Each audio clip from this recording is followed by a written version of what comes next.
The night of the spirit bonding ceremony should have been the most sacred moment in Lineral Greyforest's young life. As an Omega werewolf from the ancient northern pack of Moro, he had spent 22 years preparing for this mystical ritual where fated mates would unite their souls beneath the watching spirits of the forest. The ceremonial grove was alive with ethereal light, ancient oak trees draped with silver ribbons and glowing moonflowers that only bloomed during such sacred occasions. Lin stood at the edge of the sacred circle, his heart racing with anticipation and nervous energy. His slender frame was clothed in the traditional white robes of an unbonded Omega, and around his shoulders hung the ceremonial scarf woven with threads of starlight, a family heirloom that had been worn by Omega ancestors for generations. His silver hair caught the mystical light, and his violet eyes searched the assembled pack for the one person who mattered most tonight. Cauldron Taros stood across the circle with the commanding presence that marked him as Alpha-born.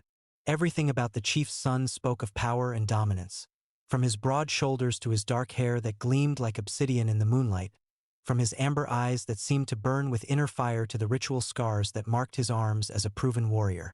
For months, Lin had felt the pull of their fated bond growing stronger, an invisible thread that connected their souls and promised a lifetime of unity.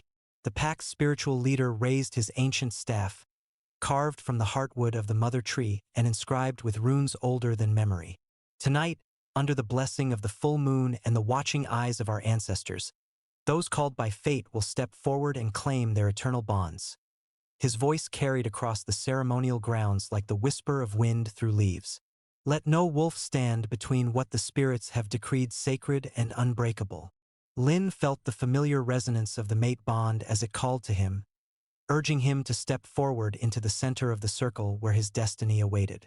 This was his moment, the culmination of everything he had dreamed of since he first understood the sacred nature of fated mates. His gift, the rare blood song that allowed him to heal with his voice, hummed in harmony with the magical energies that surrounded the ceremony. He took a tentative step forward, his bare feet silent on the sacred earth that had been consecrated by generations of bonding ceremonies.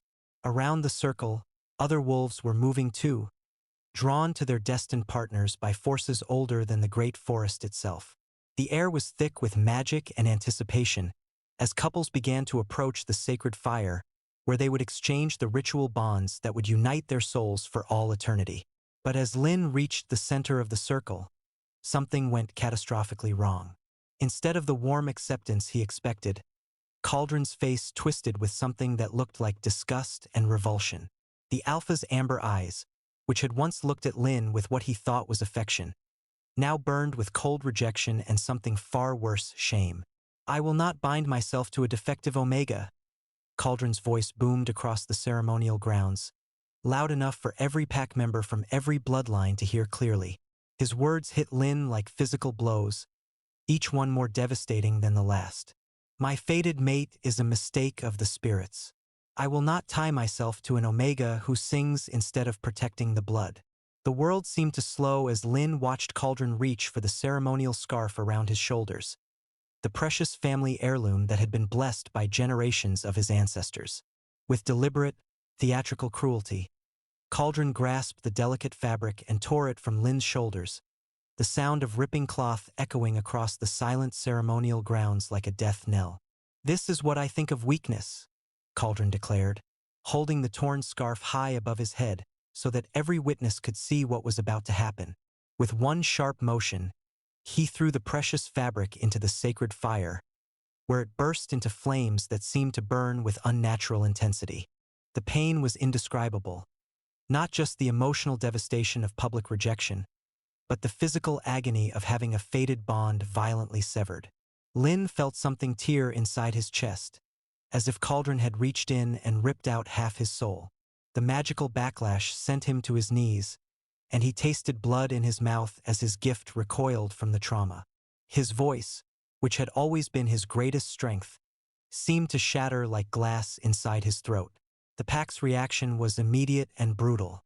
Some wolves howled their approval of Cauldron's decision, while others whispered among themselves, spreading rumors about Lin's supposed defects and unsuitability. The other bonding pairs continued their ceremonies as if nothing had happened, But Lin knelt frozen in the center of it all, broken and bleeding inside.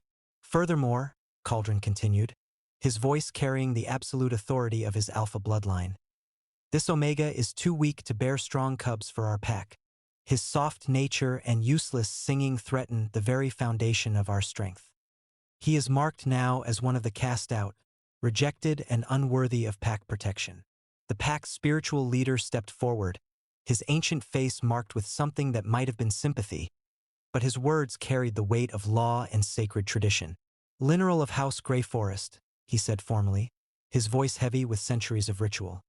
By the rejection of your fated mate and the judgment of pack law, you are hereby stripped of your clan standing and marked as one of the cast out.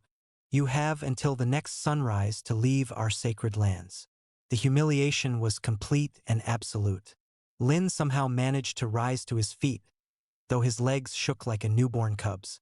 He looked around at the faces of people who had once called him friend, had once valued his healing voice when their children were sick or their warriors were wounded. Now he saw only pity, disgust, or worse, the cold indifference of people who had already written him off as dead. Without a word, Lin turned and walked away from the only home he had ever known. Behind him, the ceremony continued as if his entire world hadn't just collapsed into ash and bitter memory.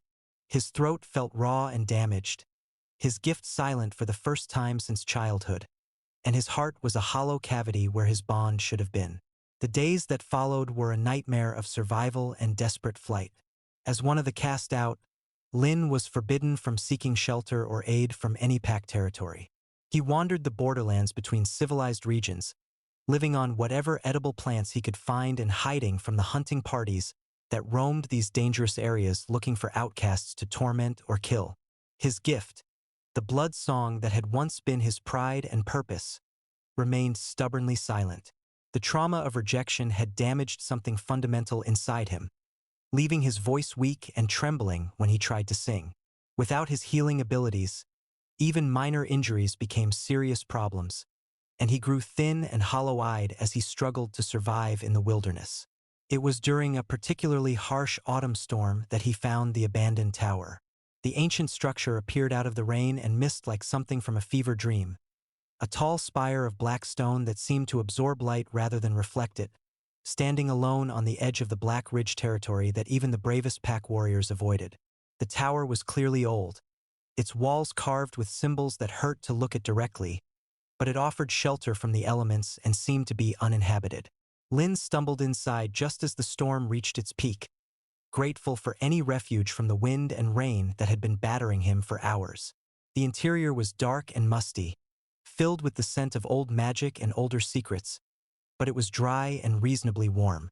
Strange tapestries covered the walls, their colors faded but still visible in the dim light. Images of creatures he didn't recognize living in harmony with beings that looked almost human but weren't quite. He made himself a small nest in one corner, using his torn cloak as a blanket and his pack as a pillow. For the first time in weeks, Lin felt something approaching peace. There was something about this place, some lingering magic that soothed his wounded spirit and helped him sleep without nightmares. He woke to the sound of voices speaking in a language he didn't recognize. Multiple figures stood silhouetted in the tower's doorway, tall and imposing against the gray morning light. As Lin's eyes adjusted, he saw that the strangers were like no beings he had ever encountered before. They moved with an inhuman grace that spoke of predatory power barely contained, and their features held an otherworldly beauty that was both attractive and deeply unsettling. The leader of the group stepped forward, and Lin felt his breath catch in his throat. The being was tall and lean with sharp, aristocratic features that seemed carved from marble. His hair was silver white, falling to his shoulders like liquid moonlight, and his eyes were the color of molten gold with vertical pupils that marked him as something far more dangerous than human. He wore clothes that were clearly expensive, dark leather and fine silk that spoke of wealth and status, and everything about him radiated ancient power. "Well," the being said, his voice carrying an accent that spoke of distant realms and forgotten magics. "What have we here? A lost little wolf, seeking shelter in places where wolves should fear to tread." Lin scrambled to his feet, suddenly aware of how he must look after weeks of rough living. His clothes were torn and dirty. His silver hair was matted and unkempt, and he probably smelled like the wild thing he had become. But there was something about the stranger's presence that commanded respect, even from a cast-out Omega with nothing left to lose. "I'm sorry," Lin said quickly, his voice barely above a whisper, all he could manage with his damaged throat. "I didn't know this place belonged to anyone. I'll leave immediately." "Peace," the being said, raising one elegant hand. "I am not angry, merely curious. Few dare to venture this deep into the Black Ridge, and fewer still seek shelter in towers marked with the old warnings." He studied Lin with those burning golden eyes, and there was something in his gaze that made the Omega feel exposed, as if the stranger could see straight through to his wounded soul. "You are injured," the being observed, tilting his head slightly. "Not in body, but in spirit. Someone has broken something precious inside you and cast you aside like refuse." The accuracy of the assessment made Lin's damaged voice catch in his throat. "How did you?" "I am very old," the stranger said simply. "I have seen pain like yours many times before. The question is, what value might a broken wolf have to someone who collects rare and interesting things?" There was something predatory in those words, but also something that might have been opportunity. Lin looked into those golden eyes and saw not pity or disgust, but a kind of calculating interest that suggested his situation might not be as hopeless as he had believed. "I don't understand," Lin admitted. The stranger smiled then, revealing teeth that were just slightly too sharp to be human. "My name is Varen Arxal, Lord of the Silver Twilight House and Keeper of the Cress Valley Domain. I came here following reports of magical disturbances in the region. Specifically, the severing of a fated bond, which always creates interesting resonances." "You felt what happened to me?" Lin asked, horrified by the idea that his humiliation might have been broadcast to the supernatural world. "Indeed, the breaking of a fated bond creates ripples through the magical fabric of reality, especially when it involves someone with your particular gifts." Varen's golden eyes fixed on Lin again. "You are a blood singer, are you not? One of the last practitioners of the old vocal magics." Lin nodded mutely, though his gift felt as broken as the rest of him. Fascinating. And tragic, of course, that such a rare ability should be wasted on someone too ignorant to appreciate its value. Varen moved closer, and Lin caught a scent that was unlike anything he had ever encountered. Something wild and ancient, with undertones of smoke and starlight. "I have a proposition for you, little wolf." "What kind of proposition?" Lin asked warily. "I maintain a court of various beings who have found themselves displaced by the changing world. Warriors, scholars, artisans, and others who possess abilities that are no longer valued by their original communities." Varen gestured toward the other figures still standing in the doorway. "In exchange for shelter, protection, and the opportunity to develop their talents, they serve the interests of my house." "You want me to serve you?" "I want you to serve as Keeper of Silence," Varen explained. "Many of my warriors are creatures of violence and passion. Demons, battle spirits, and others whose natures make them difficult to control during times of peace. A blood singer who can calm their savage impulses would be invaluable to maintaining order in my domain." The offer was both tempting and terrifying. Lin had no other options for survival, but the idea of using his gift, if he could ever recover it, to serve some demon lord's court felt like another kind of exile. "What would be the terms?" he asked carefully. "Service for a period of no less than 7 years," Varen replied. "You would have quarters appropriate to your station, adequate food and clothing, and access to teachers who could help you develop your abilities beyond their current limitations. In return, you would use your voice to maintain peace among my household and perform such other duties as I might require." "And if I refuse?" Varen's smile turned cold. "Then you continue wandering the borderlands until exposure or predators claim you. Or until some other lord finds you and makes an offer that might be considerably less generous than mine." It wasn't really a choice at all, and they both knew it. Lin was a cast-out Omega with no allies, no resources, and no hope of survival on his own. At least this strange being was offering him a chance at life, even if it meant surrendering his freedom. I accept, Lin said quietly. Excellent. Varen gestured to his companions, who immediately moved to surround Lin, not threateningly, but in a way that made it clear he was now under their protection and control. We leave immediately. Your new life begins now. The journey to Varen's domain took 3 days, traveling through increasingly wild and magical terrain. They moved through forests where the trees whispered in voices Lin couldn't understand, across valleys where the very air shimmered with barely contained power, and along paths that seemed to exist in multiple dimensions simultaneously. Varen's companions were a diverse group of beings that defied easy classification. There were humanoid creatures with scales and claws, others with wings or horns or eyes that glowed in the darkness. But despite their fearsome appearances, they treated Lin with a kind of detached respect that was far better than the hatred he had received from his own kind. You mentioned that my gift could be developed beyond its current limitations, Lin said on the second evening as they made camp in a grove of silver trees that sang lullabies to the wind. What did you mean by that? Varen looked up from the small fire he had been tending with casual magic. Blood singing is one of the oldest and most powerful forms of vocal magic, but most practitioners only learn to use it for healing. The art was originally developed as a form of psychic warfare, the ability to influence emotions, memories, and even the fundamental life force of others. You're talking about using it to hurt people, Lin said, disturbed by the implications.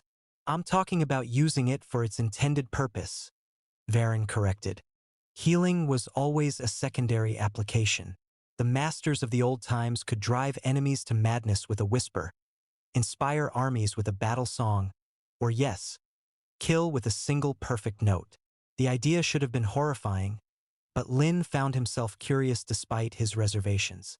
His gift had always been limited to healing and comfort, but perhaps there was more to explore if he could find the courage to try. Would you teach me? He asked hesitantly. If you prove worthy of such knowledge, Varen replied. But first, you must learn to control what you already possess. Broken gifts must be mended before they can be enhanced. On the third day, they reached the Crest Valley, and Lin's first sight of his new home took his breath away. The valley was a perfect bowl carved from living stone, its walls rising hundreds of feet into the air and topped with spires that seemed to pierce the very sky. At the center stood a palace that defied conventional architecture. Towers that spiraled impossibly high, bridges that spanned empty air without visible support, gardens that floated like islands in the clouds. Welcome to Silver Twilight House, Varen said with obvious pride. Your home for the next 7 years, and perhaps longer if you choose to extend your service. They approached through gates that were guarded not by soldiers but by living stone gargoyles whose eyes tracked their movement with obvious intelligence. The creatures showed no hostility toward Varen's party, but Lin could feel their power like a weight pressing against his consciousness. Inside the palace, the scale was even more impressive. Corridors carved from marble and obsidian stretched in all directions, lit by crystals that provided warm, steady light without any visible source of power.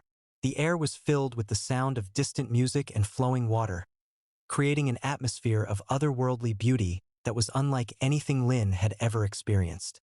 Your quarters are in the East Wing, Varen explained as they made their way through a series of increasingly magnificent halls. You'll find everything you need for basic comfort, and tomorrow you'll begin learning the routines of the household. Lin's rooms, when they reached them, were far more luxurious than anything he had ever possessed. A large bedchamber with a sleeping area that looked out over one of the floating gardens, a sitting room with comfortable furniture and shelves for books, and a private washroom with facilities that seemed to operate through some form of magical plumbing. How did you know what I would need? Lin asked, examining clothes that had been left for him, simple but well-made garments in his exact size. I am skilled at reading the needs of those who serve me, Varen replied, though something in his tone suggested there was more to it than simple observation. Rest tonight and recover your strength. Tomorrow your real education begins. Lin spent his first night in the Silver Twilight House in a state of nervous anticipation. The bed was more comfortable than anything he had slept on in months, and the silence was blissful after weeks of sleeping rough in dangerous territory. But he couldn't shake the feeling that he had traded one form of captivity for another, even if this prison was far more comfortable than exile. He woke the next morning to the sound of soft chiming, some kind of magical alarm that was infinitely more pleasant than the harsh bells used in werewolf compounds.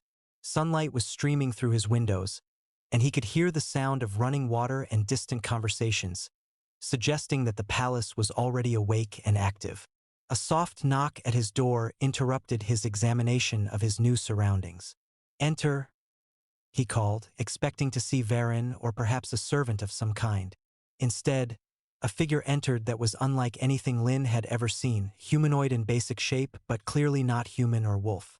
The being had skin that seemed to shift between different shades of blue and green, eyes like deep pools of starlight, and hair that moved as if it were underwater even though the air was perfectly still. "I am Nerion," the being said, his voice carrying harmonics that made Lin think of ocean waves. "Lord Varen has assigned me to help you adjust to life in the house and to begin your training in voice control." "Training?" Lin asked, surprised that Varen was already moving to fulfill his promise about developing his abilities. "Your gift is damaged but not destroyed," Nerion explained, moving into the room with fluid grace. "The trauma of bond breaking has created blockages in your vocal channels, but these can be healed with proper technique and patience." He gestured for Lin to sit on one of the comfortable chairs near the window. "We will begin with simple breathing exercises to help you reconnect with your natural voice. Later, when you have recovered some stability, Lord Varen will teach you the more advanced applications." The training session that followed was both frustrating and hopeful. Nerion proved to be a patient and skilled teacher, guiding Lin through exercises designed to repair the damage done by his traumatic rejection. It was slow work. His voice was weak and trembling, nothing like the clear, powerful instrument it had once been. But there were moments when he could feel glimpses of his old abilities trying to surface. "Better," Nerion said after Lin managed to sustain a simple healing note for several seconds. "The pathways are clearing. With time and practice, you will be stronger than you were before the breaking." "Stronger how?" Lin asked. "Pain can be a teacher, if we allow it to be," Nerion replied cryptically. "Those who have suffered deeply often develop depths of power that those who have lived easy lives cannot achieve." After the morning training session, Nerion took Lin on a tour of the palace to familiarize him with his new environment. What he saw challenged every assumption he had ever made about demon courts and magical households. The Silver Twilight House was home to dozens of beings from across the supernatural spectrum, but rather than the chaotic, violent atmosphere Lin had expected, he found a community that was remarkably peaceful and well-organized. There were scholars working in libraries filled with books and scrolls from dozens of different realms, artisans creating works of beauty that combined multiple magical traditions, and warriors training in courtyards where different fighting styles were practiced side by side. "Lord Varen believes in the value of diversity," Nerion explained when Lin commented on the unusual harmony. "Here, strength is measured not by dominance but by contribution. Each resident is valued for what they can offer rather than judged for what they lack." It was a philosophy that resonated deeply with Lin, who had spent his entire life being judged for failing to meet others' narrow expectations of what an Omega should be. They encountered Varen himself in one of the training courtyards, where he was observing a sparring session between two demons whose forms seemed to shift and flow like living flame. Even in the midst of such elemental violence, there was something controlled and purposeful about the exercise. This was training, not mindless aggression.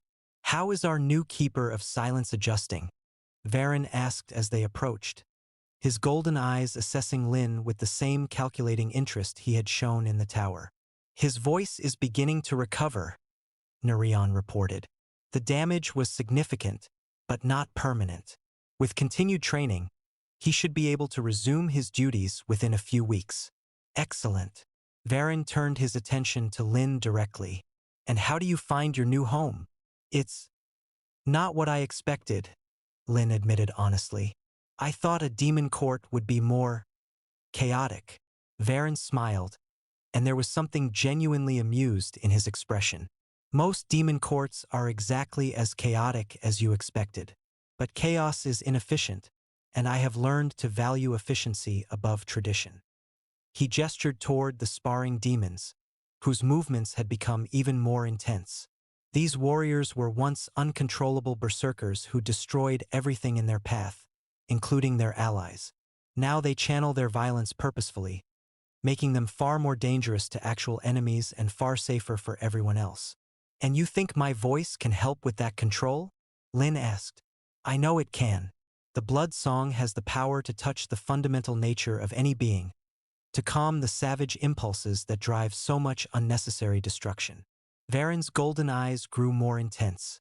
But first, you must learn to master those impulses within yourself. What do you mean?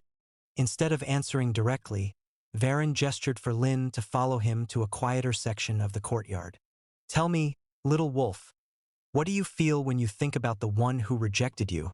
The question caught Lin off guard, and he felt a familiar surge of pain and humiliation. I try not to think about it. But you do think about it. Every day, every night, the memory returns to torment you. Varen moved closer, his presence somehow making it impossible for Lin to look away. What do you feel?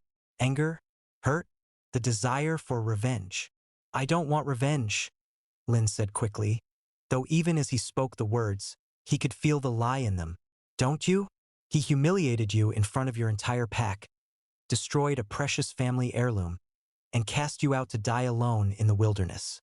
Are you telling me you feel no anger about that treatment? The questions were like probes, touching wounds that Lin had been trying desperately to ignore. He could feel something stirring inside him. Not the gentle, healing energy of his gift, but something darker and more primal.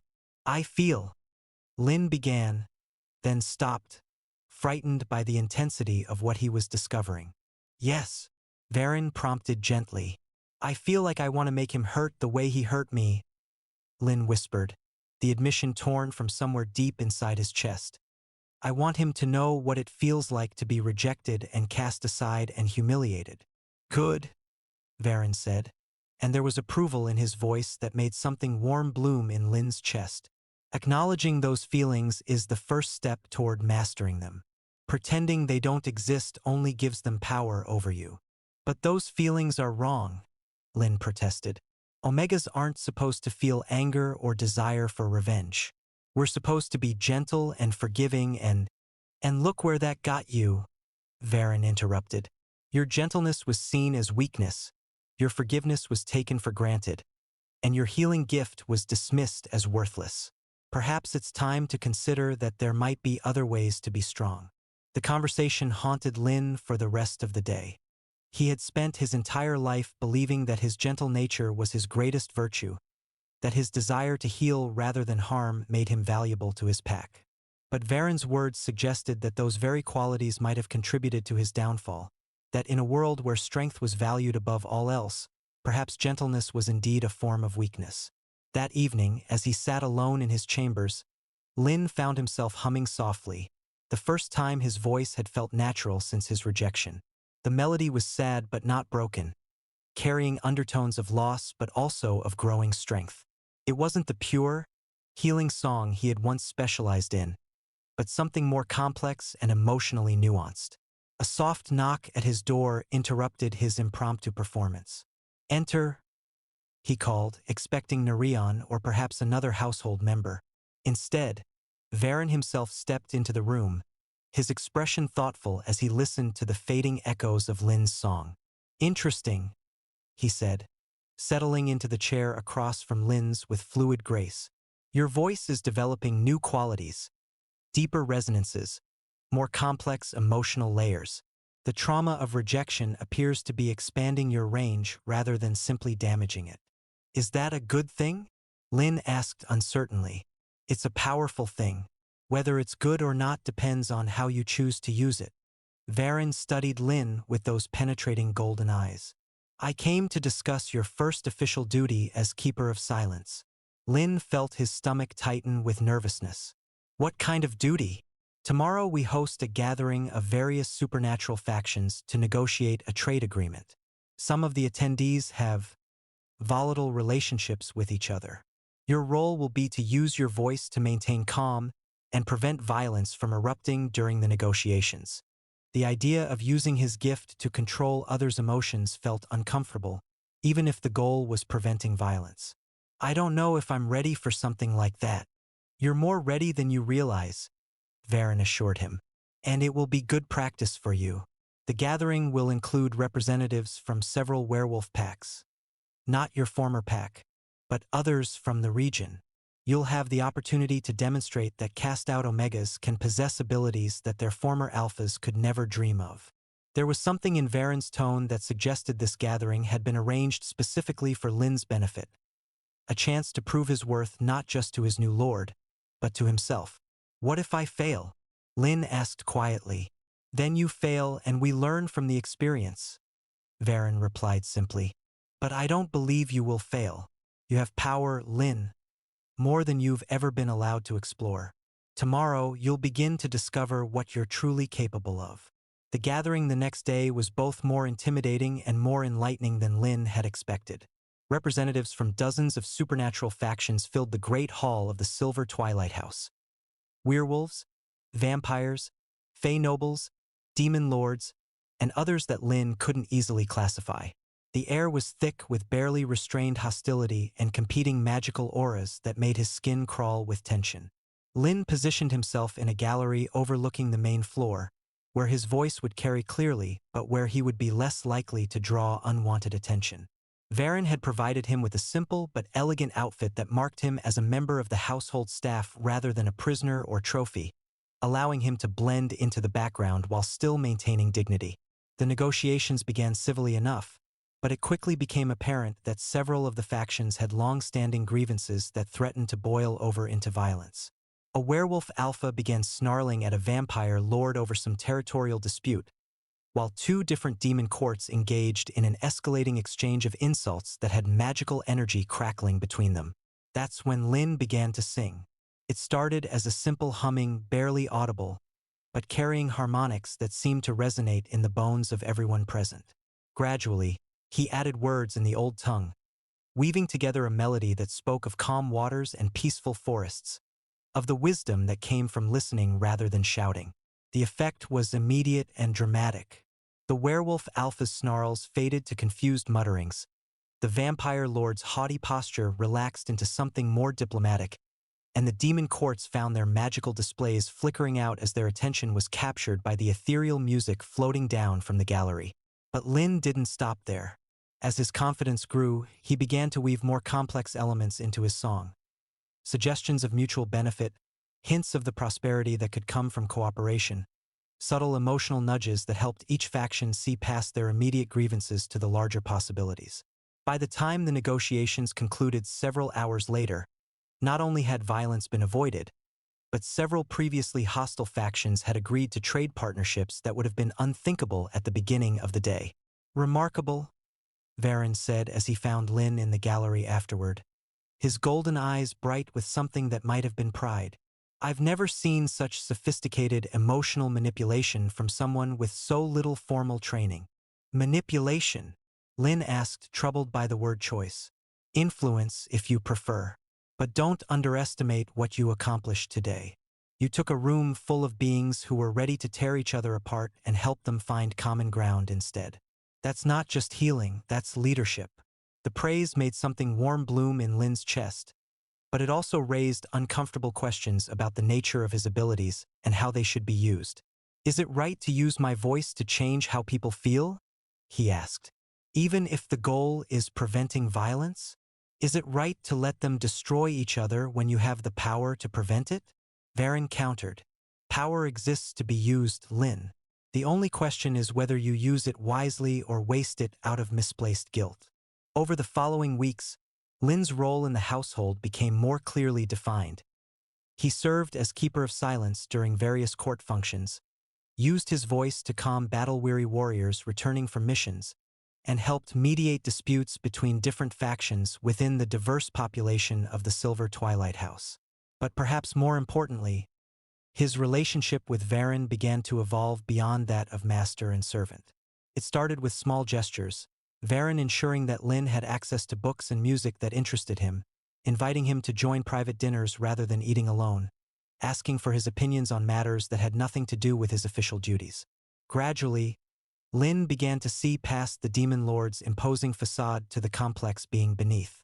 Varen was indeed ancient and powerful, but he was also intelligent, well-read, and possessed of a dry sense of humor that emerged during their private conversations.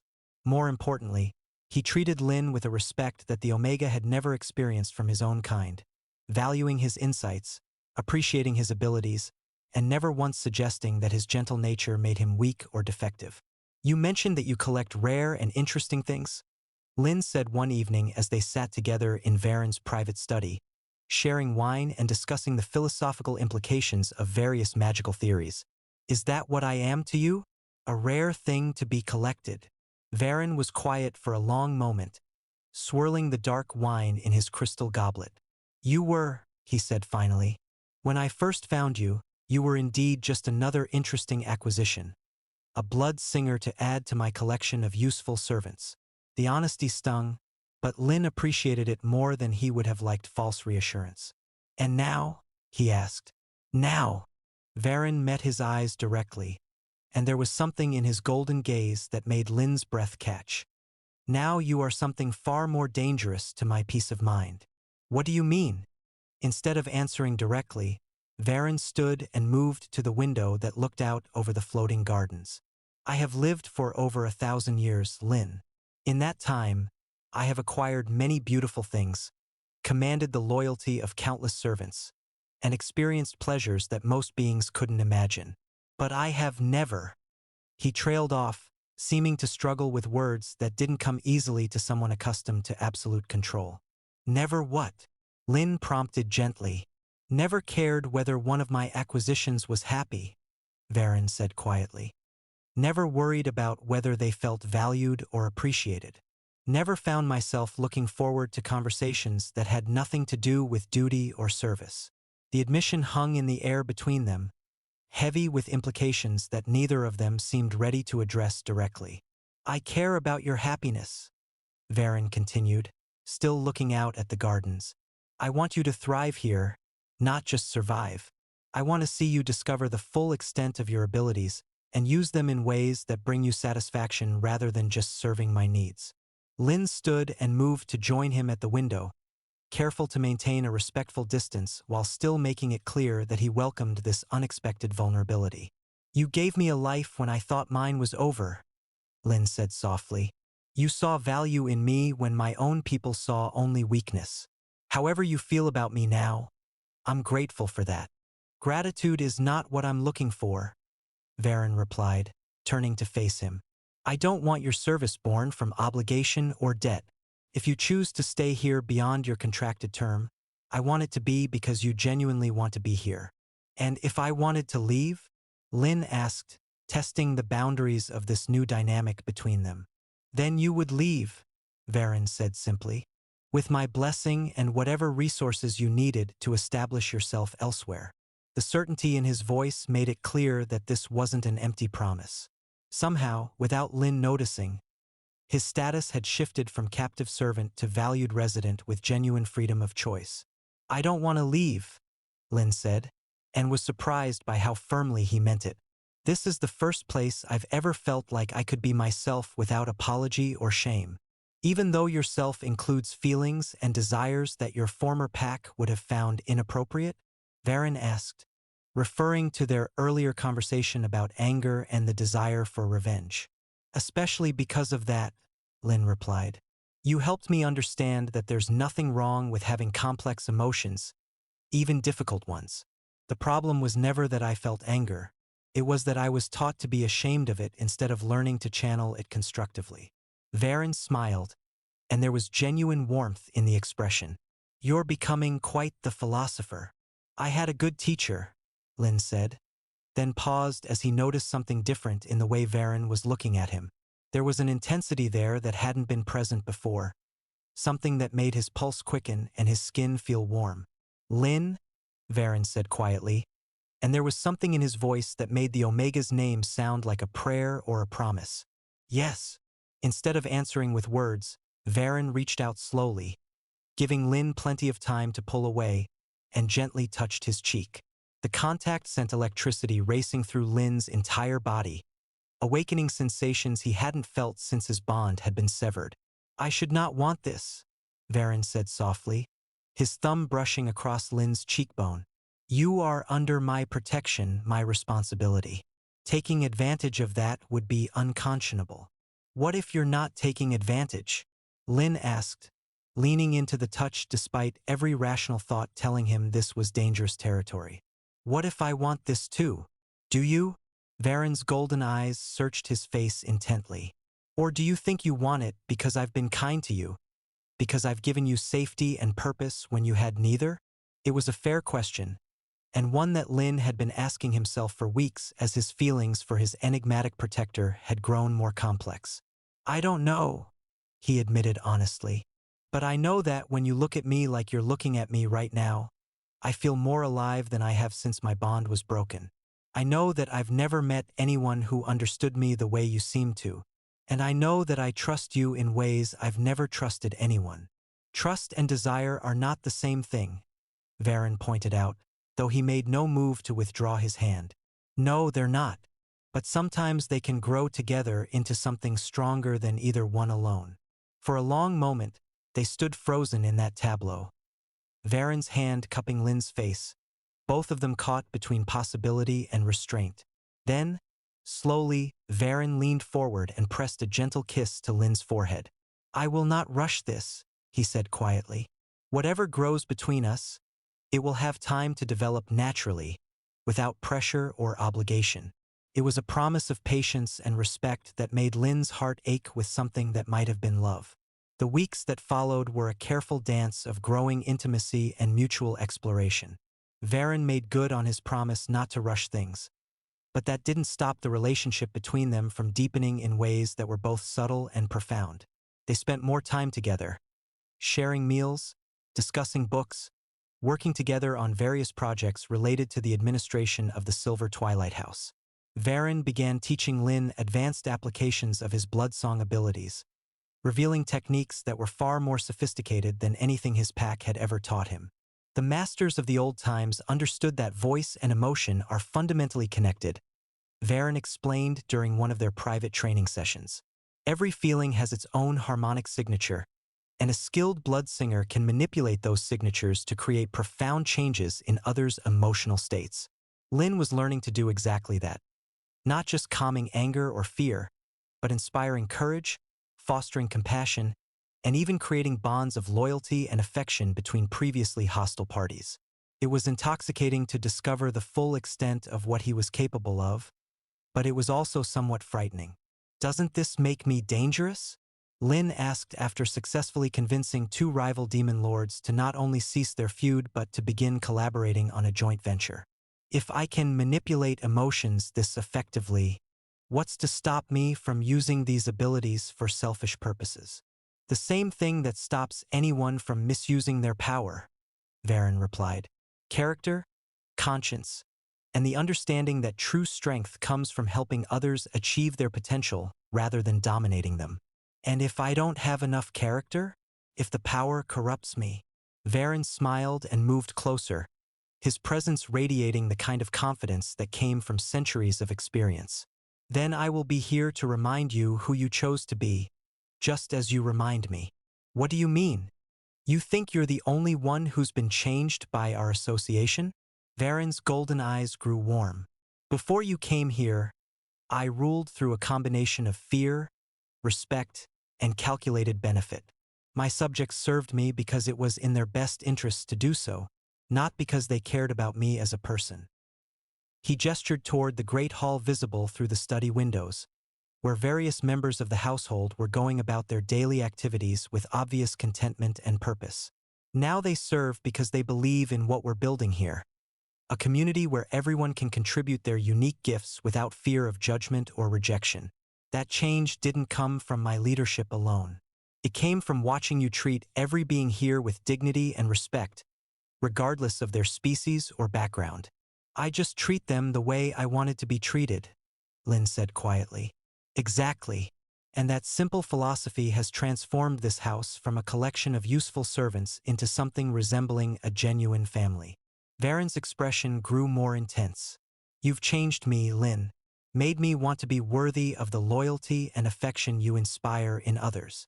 The conversation was interrupted by a commotion from the courtyard below, shouts and the sound of running feet that suggested some kind of emergency. Both of them rushed to the window to see what was happening. A group of riders had appeared at the gates, their mounts lathered with sweat and their clothes torn from hard travel. Even from a distance, Lin could see that they were werewolves, and his heart began to race with a combination of fear and anticipation. "It seems your past has come calling," Varen observed grimly. "Those are Northern Pack colors, not your former pack, but one of their allies."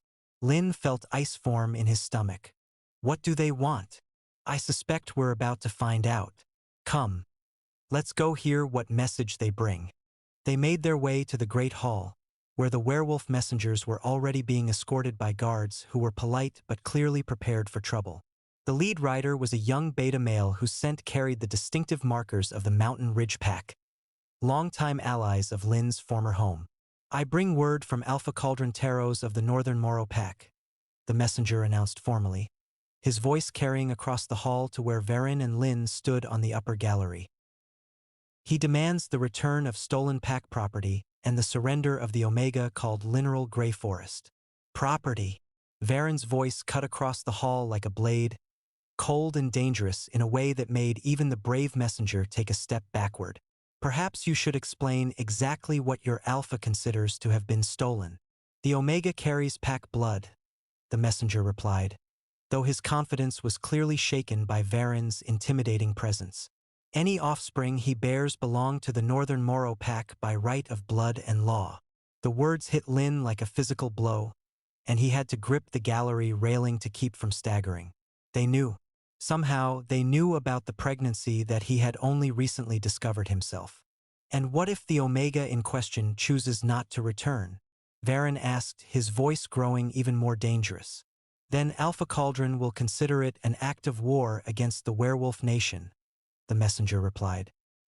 "He has already begun gathering support from allied packs throughout the region." Varen was silent for a long moment, and Lin could practically feel the fury radiating from him. When he finally spoke, his voice carried undertones of power that made the crystal chandeliers ring like bells. "Tell your Alpha that Lineral Grey Forest is under the protection of the Silver Twilight House. If he wishes to discuss the matter, he may request an audience through proper diplomatic channels. If he chooses war instead of diplomacy, he will discover that there are powers in this world that make werewolf packs seem like puppies yapping at the moon." The dismissal was absolute, and the messengers knew better than to argue with a demon lord in his own domain. They departed quickly, leaving behind an atmosphere of tension and impending conflict.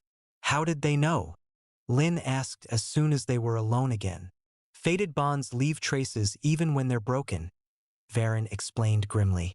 "A skilled tracker could follow those traces back to their source, especially if the Omega in question was carrying his former mate's child." "But I'm not," Lin protested. "The bond was severed before we ever mated.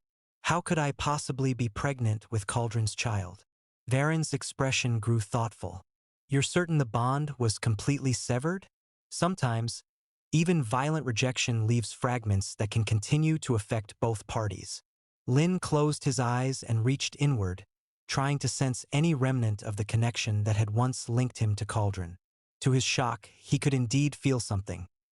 Not the warm, complete bond he had once carried, but a thin thread of connection that seemed to pulse with its own life.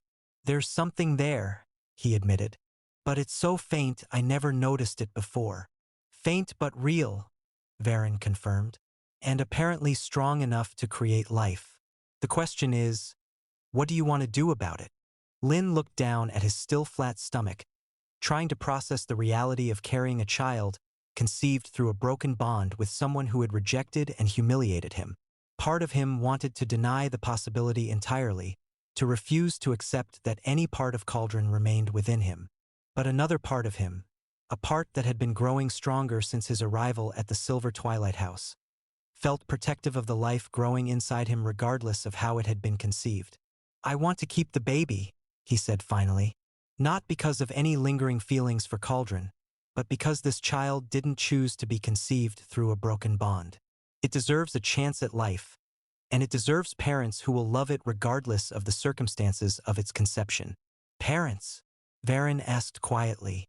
Lin turned to face him, suddenly nervous about presuming too much. I mean, if you would want. I know we've never discussed. Yes? Varen said simply, cutting off his stammering explanation. Yes, I would be honored to help you raise this child as our own. The relief that flooded through Lin was so intense it brought tears to his eyes. Even though it's not biologically yours? Even though it comes from someone who rejected me? Especially because of that, Varen replied firmly. This child will be raised knowing that family is about choice and love, not biology or obligation. It will grow up in a household where differences are celebrated rather than feared, where gentle souls are valued as highly as fierce warriors. He moved closer and gently placed his hand over Lin's stomach. And it will know that its father chose love over fear, kindness over revenge, and hope over despair. The moment was interrupted by another commotion, this one coming from the magical communication crystals that allowed the Silver Twilight House to maintain contact with various allies and informants throughout the region. The crystals were chiming with urgent messages, their light pulsing in patterns that indicated widespread magical disturbances. What is it? Lin asked as Varen moved to examine the crystal array. Reports of werewolf pack movements throughout the northern territories, Varen replied grimly, his face growing darker as he processed each incoming message. It seems your former mate is indeed gathering support for his threatened war. How much support? Enough to be concerning. 7 packs have already pledged warriors, and more are considering joining the coalition. Varen's golden eyes grew cold with calculation.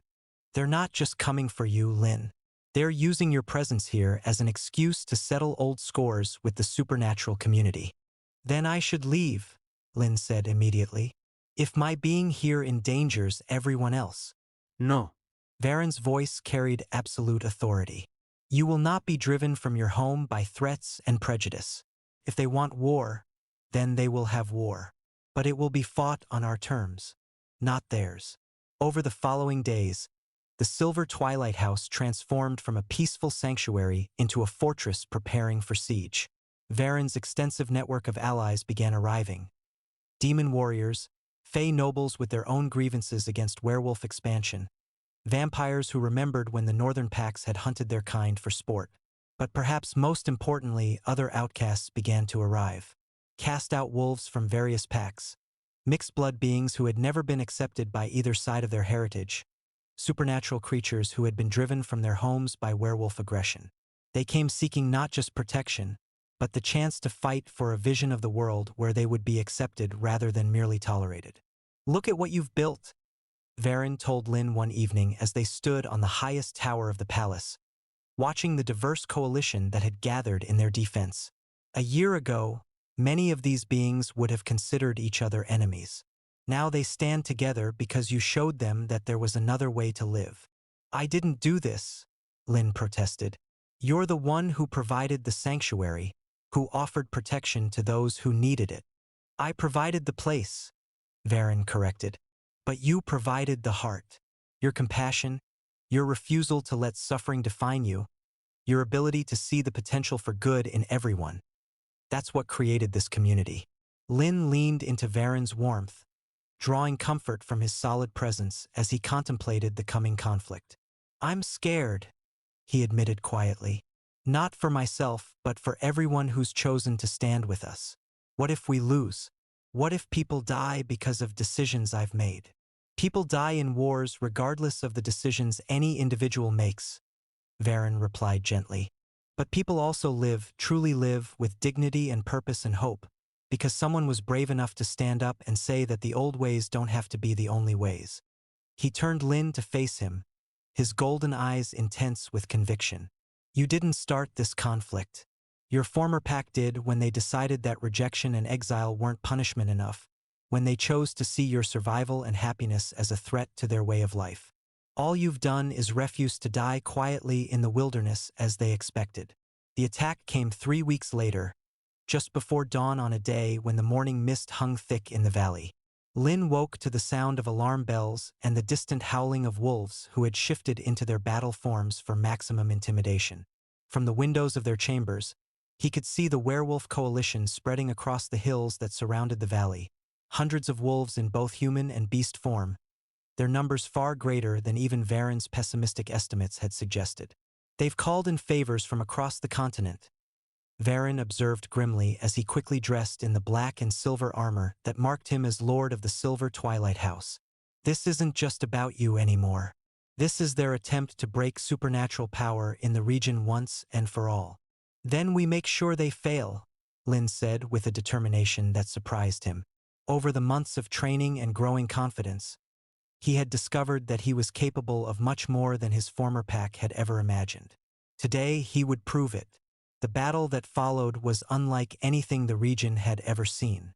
It wasn't just a clash between two armies, but a confrontation between two fundamentally different visions of how the world should work. On one side stood the werewolf coalition, united by their belief in racial purity and the divine right of the strong to rule over the weak. On the other stood the diverse alliance that had gathered around the Silver Twilight House, united by their shared commitment to a world where difference was valued rather than feared.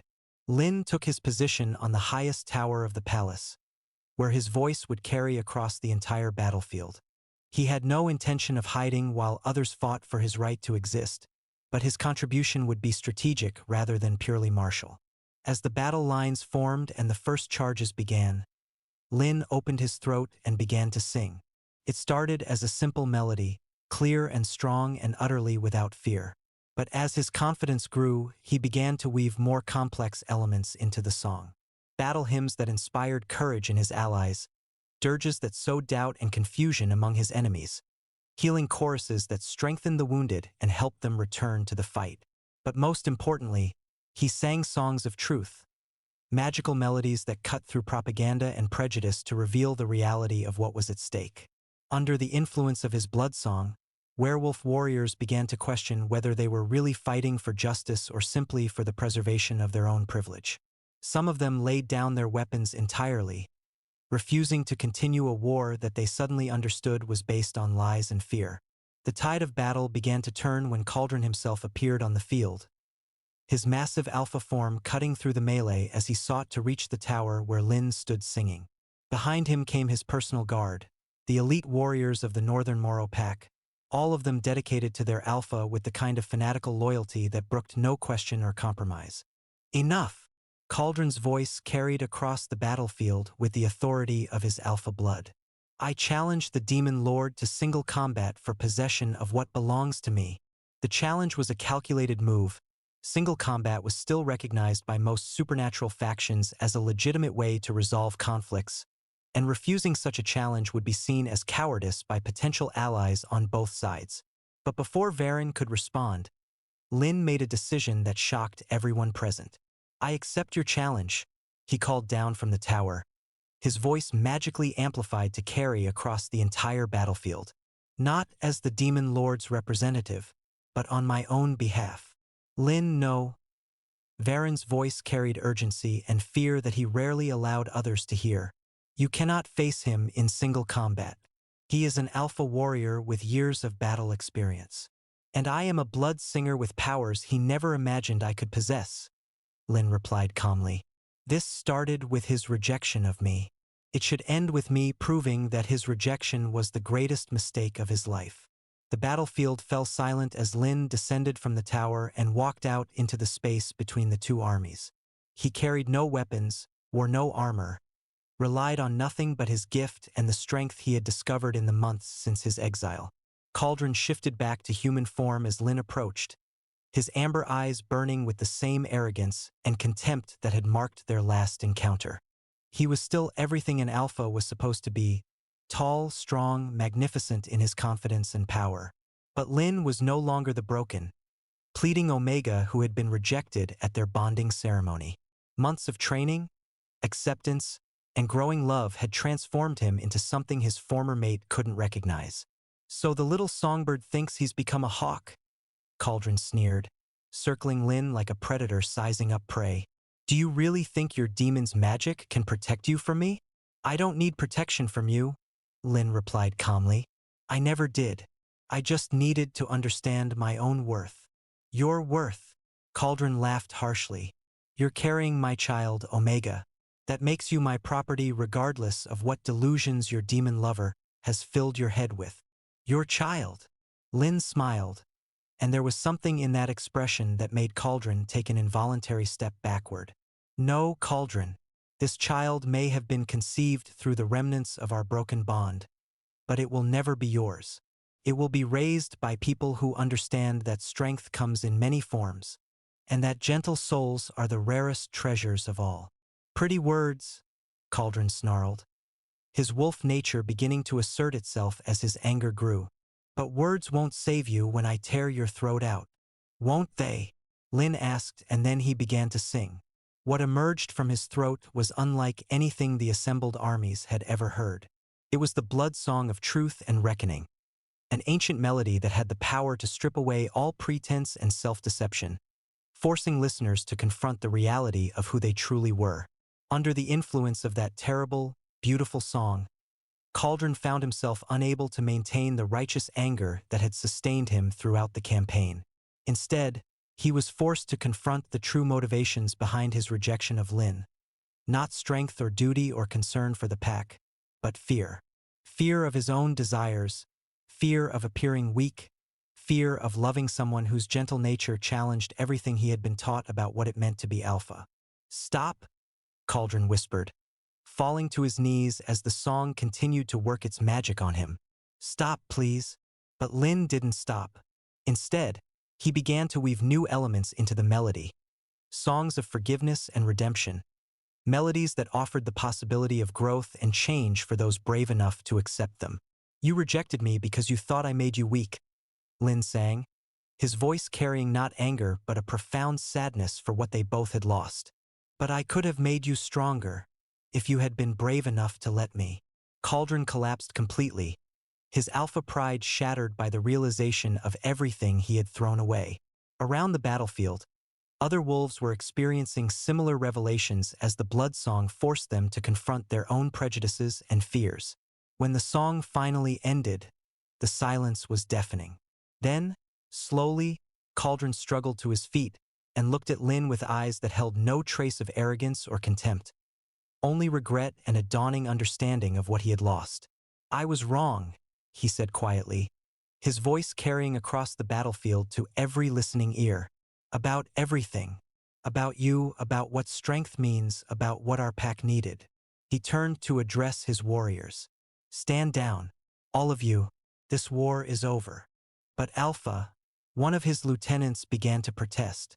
I said it's over, Cauldron repeated firmly. We came here to reclaim something that was never ours to begin with. Instead, we found someone who has grown beyond anything we could have given him. He turned back to Lin, and there was genuine respect in his expression. I have no claim on you or your child.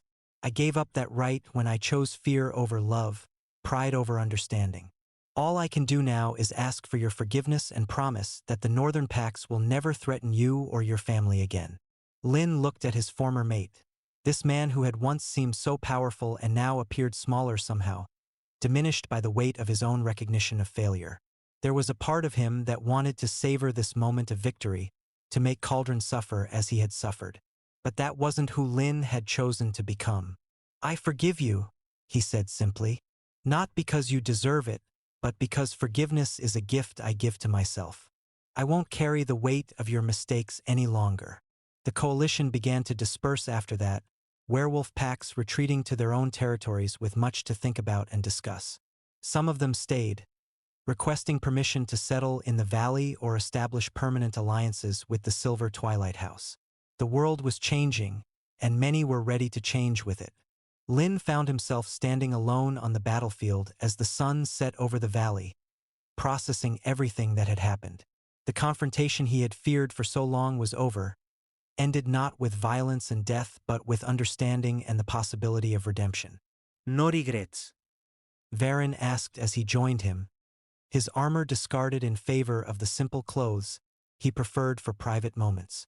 None, Lin replied, leaning into the warmth and comfort of his lover's embrace. Today was about more than just ending a war. It was about proving that there's another way to resolve conflicts, through truth and understanding rather than force and dominance. And what about us? Varen asked quietly. Where do we go from here? Lin turned in his arms to face him directly. I want to make this official, he said firmly. Not because of the baby, not because I'm grateful for your protection, but because I love you, because you saw something in me that I couldn't see in myself, and because you helped me become the person I was always meant to be. Even though it means binding yourself to a demon lord for the rest of your very long life? Varen asked with a smile that didn't quite hide his nervousness. Especially because of that, Lin replied. I've learned that the best families are the ones we choose, not the ones we're born into. I choose you, Varen. I choose the life we can build together, the community we can nurture, the children we can raise to believe that love is stronger than fear. The bonding ceremony they held a month later was unlike anything either of their cultures had ever seen. It combined elements from demon traditions, werewolf customs, and new rituals that they created together to reflect their unique circumstances. Representatives from dozens of supernatural factions attended, marking the event as a symbol of the new alliances that were forming across the region. But perhaps the most meaningful moment came when their son was born 6 months later. A healthy child with Lin's silver hair and Varen's golden eyes, whose first cry was a perfect note that made Crystal sing throughout the palace. What shall we name him? Varen asked as he held the infant with the careful reverence of someone who had never expected to experience fatherhood. Hope, Lin said without hesitation. His name is Hope, because that's what he represents, proof that love can triumph over hate, that families can be built from choice rather than obligation, that the future doesn't have to be bound by the mistakes of the past. As they sat together in their private chambers, watching their son sleep peacefully in his father's arms, Lin reflected on the incredible journey that had brought them to this moment. 2 years ago, he had been a broken, rejected Omega with no home and no hope for the future. Now he was the cherished mate of a powerful lord, father to a child who would grow up knowing only love and acceptance, and leader of a community that had proven difference could be a source of strength rather than weakness. Any regrets now? Varen asked softly, echoing his question from the battlefield. Only that it took rejection and exile to bring us together, Lin replied, pressing a gentle kiss to his mate's temple. But perhaps some stories can only begin with an ending. And what kind of story do you think we're writing? Varen asked. Lin looked around at their beautiful home, filled with beings from across the supernatural spectrum who had found family and purpose in their shared commitment to acceptance and love. He thought about the child sleeping in their arms, who would grow up in a world where gentleness was valued as highly as strength, where healing voices were treasured as much as warriors' courage. The kind of story that proves happy endings are just new beginnings in disguise, he said with absolute certainty. The kind that shows love will always find a way to triumph over fear, if we're brave enough to choose it. And in the years that followed, that's exactly what their story became. A testament to the power of chosen family, the strength that comes from accepting rather than rejecting differences, and the transformative nature of love that sees beyond surface appearances to the truth of what lies beneath. Their son Hope grew up surrounded by dozens of loving adoptive aunts and uncles from every corner of the supernatural world, learning that family was defined not by blood, but by the bonds of affection and choice. Other children joined their household, outcasts and orphans who found in the Silver Twilight House the acceptance they had been denied elsewhere. The alliance that had formed to defend them became a permanent confederation, changing the political landscape of the region as supernatural beings learned to work together rather than merely coexist. Trade routes opened between previously hostile territories, cultural exchanges flourished, and conflicts that had raged for centuries were resolved through negotiation rather than warfare. And at the center of it all was the love story that had started with the worst possible ending and become the most beautiful of beginnings. Proof that rejection could lead to discovery, that exile could become homecoming, and that the greatest strength of all was the courage to love without reservation, regardless of what others might think or say. Lin's blood song, once broken by trauma and rejection, had become more powerful than ever, not just a tool for healing individuals, but a force for healing the divisions between entire communities.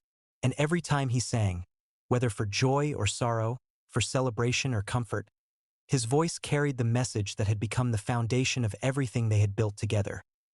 That love, in all its forms, was always worth choosing, always worth fighting for, and always strong enough to transform even the most broken of hearts into something beautiful and whole.